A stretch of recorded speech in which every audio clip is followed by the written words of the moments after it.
Hey guys, I hope all is going well with all of you out there. I just wanted to take a couple minutes to talk about sweat equity a little bit. I meant to do it last weekend while I was up here camping. Today I was sent up here by my company to do a job in one of these mountain towns, and on the way back I wanted to stop and shoot this video that I meant to shoot um, last weekend on sweat equity. And when we went camping last weekend, I car camped out of my truck. So whether that's in a paid campground or we go remote dispersed, um, I camp out of my truck. But I decided to work on some uh, basic basic survival skills as far as gathering materials to make a fire. So I felled a dead standing tree and I bucked it up and processed it down. Had enough wood for I don't know, three days, 3 nights, and and then the following day I did a 5K hike where I was testing out a minimal kit. I had a Aston House backcountry by Hills People Gear in my Hill People Gear kit bag, and uh, to do some land nav and work on my my compass, topo, all that. Get sweat equity in on that stuff, and a 5K hike to see how all this stuff would work together. I wasn't using a waist belt on my backpack because I was carrying a Tops Bushcrafter kukri and the ballistic nylon sheath down here, so I couldn't have the waist belt. And I just wanted to for myself more than for you guys, kind of document what went well and what didn't. Out of everything that happened this weekend, the first thing that I figured out was even though I am 48 years old, I am healthy, but I am not nearly conditioned as well as I should be. So that was something I started this week working on to build up my conditioning because there's no reason. I have no medical problems to keep me from being conditioned other than lack of discipline. So I'm working on that. Um, in the felling of felling of an 8-inch diameter ponderosa pine, which you can kind of see out here. That's all that's really out here. I'm basically in the same area I was in last weekend. Um, a Gomboy, a silky boy, or a silky Gomboy 10-inch saw is not enough. When you find a dead standing out here, it's usually a really mature tree like this one over here. It's not dead, but that's about the size that I'm finding dead standings. Every once in a while, the one that I found was like this tree right over here that had about an 8 to 10 inch diameter trunk. That was the smallest one I could find where I was at, and not having the right tools, even if it's in a survival kit, you're burning more calories and you're exposing yourself to more injury by not using the right tools.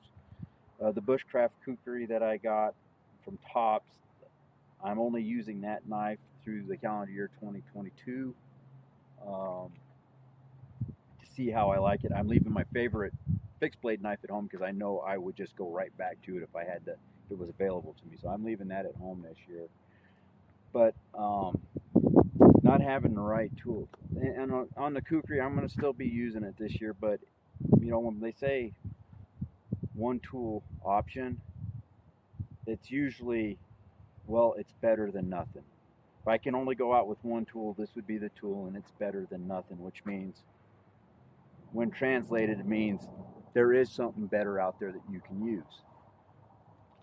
So, and as far as the kukri goes, I didn't find it to be a really good one tool option. I'm still using it because that was the goal I had made.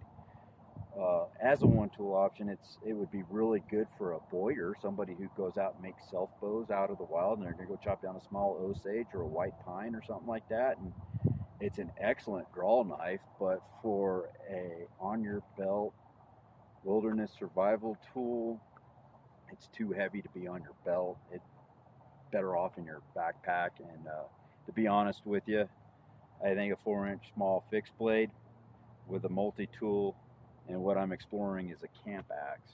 But I got some adjustments I want to make on my tools.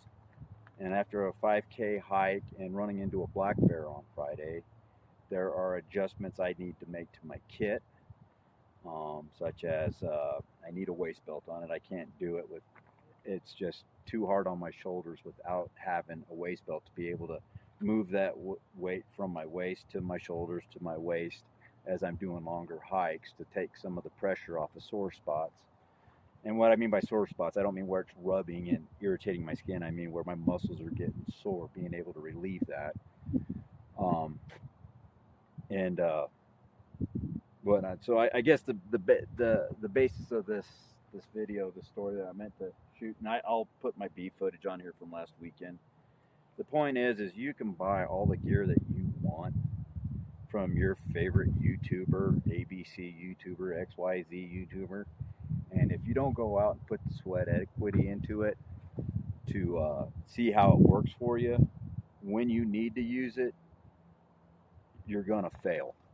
And worst case scenario is you went out and you bought all this high dollar stuff because your favorite YouTuber said that's what you need, and you never went out and used it. What you did was you bought about $2,000 worth of stuff for somebody like me to come across your corpse and say, hey, look, here's some neat gear. Thank you. Because you didn't take the time to come out here. And you guys don't have to go rough it. You could go stay in a paid campground. Right now, I'm off a trailhead of a major trail up here on the Mogollon Rim, a couple miles away from a campground. You don't have to go rough it to use this stuff. You could go car camping and then off to the side, like I did this weekend, work on fire building, do a 5K hike with your gear, see how it fits, see how it works, see how it's effective. So I've already addressing my physical conditioning. I'm going to improve that. I am probably going to, being at a car camp, I am probably going to forego a handsaw and buy an electric chainsaw to keep in the truck because I truck camp.